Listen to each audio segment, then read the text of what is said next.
বন্ধুরা, আপনাদের সবাইকে স্বাগত জানাচ্ছি। আমি মনিরুল ইসলাম। এই মুহূর্তে আমি আছি ভারতের উত্তরাখণ্ড রাজ্যে এবং একটা মজার জিনিস দেখাতে আপনাদের কাছে এসেছি, সামনে হাজির হয়েছে আর কি। সেটা হচ্ছে, আমরা বাংলাদেশের একটা ঐতিহ্যবাহী নদী যেটা ভারত থেকে গেছে গঙ্গা হয়ে, পদ্মা নদীর কথা জানি। সেই পদ্মা নদী কিভাবে সৃষ্টি হয়েছে সেরকম একটা উৎস দেখাতে আপনাদের সামনে এসেছি।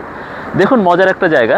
সেটা হচ্ছে এই ভারতের উত্তরাখণ্ডের এই মুহূর্তে আমরা একটা জায়গায় আছি। সেটা হচ্ছে তেহার গারোয়াল নামের একটি জেলা। তো সেই জেলার এই জায়গাটার নাম হচ্ছে দেবপ্রয়োগ বা দেবপ্রয়োগ সঙ্গম। সঙ্গম বলতে এখানে দুটো নদীর একসাথে সঙ্গম হয়েছে, একসাথে মিলনস্থল হয়েছে।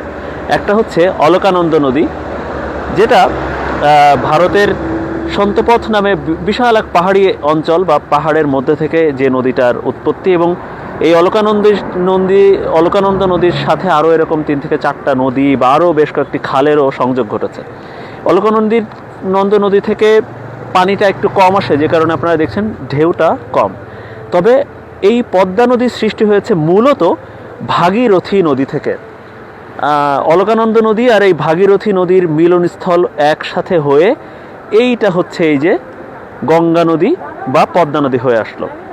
এই ভাগীরথী এটাও ভারতের উত্তরাখণ্ডের গোমুখ তপবন নামের একটি জায়গা আছে, সেখান থেকে, সেটাও একটা বিশাল পাহাড়ি অঞ্চল, সেই পাহাড়ি অঞ্চল থেকে এই ভাগীরথী নদীটার উৎপত্তি।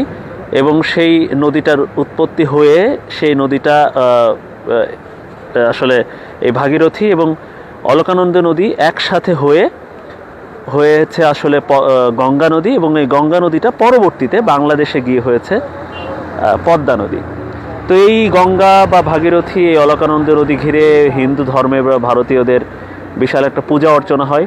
এমনকি এই যে দেবপ্রয়োগ নামের যে জায়গাটি, দেবপ্রয়োগ সঙ্গম নামের যে জায়গাটি আপনারা দেখছেন, নদীর মিলনস্থল, সেখানে হিন্দু ধর্ম অনুসারীরা, তারা যারা গঙ্গাকে পূজা করে, তাদের একটা বিশাল মন্দির হয়েছে এখানে, এবং এই মন্দির ঘিরে এখানে দেখুন গোসলও করে।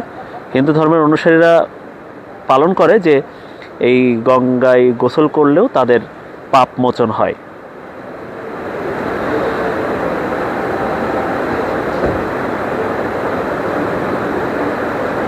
ভারতের বিভিন্ন জায়গা থেকে বা বিশ্বের বিভিন্ন জায়গা থেকে হিন্দু ধর্মের অনুসারীরা তারা এখানে আসেন, এটা দেখতে আসেন, তারা পূজা অর্চনা করতে আসেন। আমাদেরও সাথে আমাদের এই যে এক ট্রেকে আসছিলাম, আমরা ট্রেকে এসে পরিচয় হয়েছে অক্ষয়ের কাছে। আমরা একটু জানতে চাইবো যে এই যে গঙ্গা নদী বা তাদের কাছে মা গঙ্গা, এবং তারা যেটা দেখার পরে তাদের অনুভূতি, এবং এটা নিয়েও।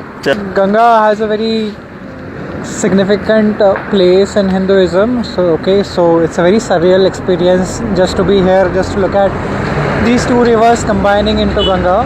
So every Hindu wants to touch Mother Ganga in some sense. So I was glad enough to witness this twice. So that's what makes this place special, Uttarakhand. That's why they call it a Devbhoomi. Okay. So I think this is where the journey starts, and it goes all the way up to Uttar Pradesh and all those places where people go for Ganga Snan and all those things. I couldn't do a Ganga Snan, but just by witnessing this and just by presenting this to my parents, they were happy. So we are really glad that we could see this. Thank you, ধন্যবাদ অক্ষয়কে। আমাদের এই যে বাংলাদেশি বা অনেক বন্ধুবান্ধব, ছোট ভাই, তারাও, হ্যাঁ, ওয়ালাইকুম আসসালাম, তারাও এখানে আসলেন। এই যে গঙ্গা নদী বা পদ্মা নদী সম্পর্কে আমাদের আসলে বহুত আছে, তাই না, উৎসাহ আছে।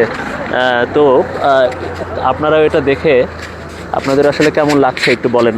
ওর নাম হচ্ছে মাহফুজ। ও 2 দিন আগে ভারতের পাঙ্গারচুলা এবং কুয়ারি পাস ট্রেক করে আসছে আমার সাথে। তো মাহফুজ, এইটা দেখার পরে আমার অনেক আগ্রহ ছিল, তাই না? তোমারও কেমন লাগছে দেখে এটা?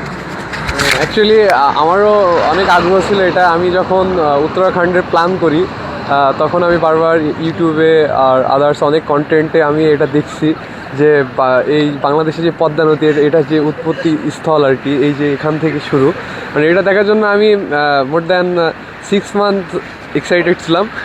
তবে মানে এটা দেখার পরে সত্যি আমি মানে নিজেকে খুব, মানে কি বলবো, মানে ওয়াশ শুড অ্যাকচুয়ালি, মানে এটা ভাল লাগা তো অবভিয়াসলি ভালো তো লাগছে, কিন্তু আমি অনেক লাকি পারসন। তো আসলে এই ছিল দেবপ্রয়োগ নামের যে জায়গা, অর্থাৎ অলকানন্দ নদী এবং গঙ্গা নদী ও ভাগীরথী নদী এক হয়ে যে নদীটা তৈরি হয়েছে, অর্থাৎ সেই গঙ্গা, এবং বাংলাদেশে আসলে সেই পদ্মা।